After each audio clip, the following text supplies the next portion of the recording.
ওম জয় জয় দেবী চরচর সারে কুচুযুগ শোভিত মুক্তাহারে বিনারঞ্জিত পুস্তক হস্তে ভগবতী ভারতী দেবী নমস্তুতে। Hi and Snigdha, welcome back to my channel learn ও স্নিগ্ধা। আবারও হাজির হয়েছি এক ইন্টারেস্টিং পার্ট নিয়ে। আমরা সবাই জানি আজ সরস্বতী পুজো।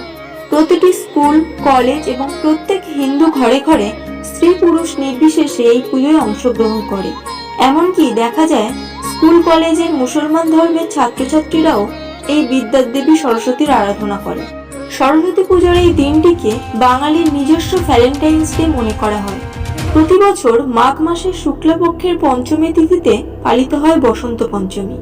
কিন্তু এবছর অবাক করা বিষয় হলো বাঙালির ভ্যালেন্টাইন্স ডে এবং 14 ফেব্রুয়ারি একই দিনে। কারণ প্রতি বছরের ন্যায় এবছর শুক্লপক্ষের পঞ্চমী তিথি মাঘ মাসে না হয়ে পয়লা ফাল্গুনে অর্থাৎ 14 ফেব্রুয়ারি দিনটিতে উদযাপিত হবে। কি মনে হচ্ছে, এ তো একেবারে সোনায় সোহাগা। কিন্তু আপনারা কি জানেন এই বাগদেবী সরস্বতী আসলে কে আর তার জন্মই বা কিভাবে হয়েছিল? তো চলুন জেনে নিই। সরস্বতী কথাটি এসেছে সরস ও বতী থেকে, যেখানে সরস কথার অর্থ সরোবর হলেও অপর অর্থ বাক্য, আর বতী শব্দের অর্থ যিনি অধিষ্ঠাত্রী, অর্থাৎ জ্ঞানের অধিষ্ঠাত্রী দেবী।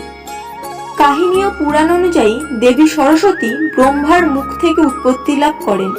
ব্রহ্মার কোনো পিতামাতা নেই, তিনি নিজেই নিজেকে জন্ম দিয়েছেন। এই আশ্চর্য জন্মের পর ব্রহ্মা ধ্যানে বসেন। সেই ধ্যানে তিনি তার সকল ভালো গুণকে একত্রিত করতে থাকেন, আর ব্রহ্মার সমস্ত ভালো গুণ একত্রিত হয়ে তা ধীরে ধীরে এক নারীর আকার নিতে থাকে।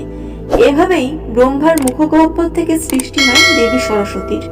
আর মুখগহ্বর থেকে উৎপত্তি লাভ করার জন্য তাকে বাক্য, বুদ্ধি, বিদ্যা ও জ্ঞানের অধিষ্ঠাত্রী দেবী বা বাগদেবী বলা হয়ে থাকে।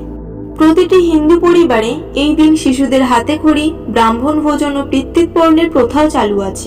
মা সরস্বতীর পায়ের কাছে চৌকির উপর তালপাতার তাড়ি ও দোয়াত কলম রেখে পুজো করার প্রথা আজও বর্তমান। শাস্ত্রীয় বিধান অনুসারে পঞ্চমীর দিন সকালেই সরস্বতী পুজো সম্পন্ন হয়। পুজোর উপাচার হিসেবে আবির, আমের মুকুল, দোয়াত কলম, জবের শীষ ও বাসন্তী রঙের গাঁদা ফুলের প্রয়োজন হয়। এই দিন ছোটদের হাতে খড়ি দিয়ে পাঠ্য জীবন শুরু হয়।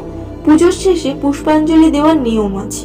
সরস্বতী পুজো নিয়ে সবচেয়ে বেশি উৎসাহিত থাকে বাচ্চারা।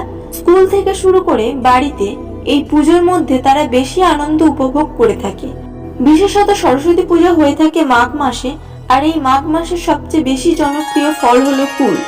তবুও মনের দৃঢ় বিশ্বাস থেকে ছোটরা কখনোই সরস্বতী পুজোর আগে সেই কুল দাঁতেও কাটে না, কেননা সবাই চায় পড়াশোনায় ভালো ফল করতে। যেহেতু সরস্বতী বিদ্যার দেবী, সেই কারণে দেবীকে প্রসাদ হিসেবে এই ফল অর্পণ করার আগে কোনোভাবে খাওয়া যাবে না। এই বিশ্বাস প্রাচীনকাল থেকে আজও বিরাজমান।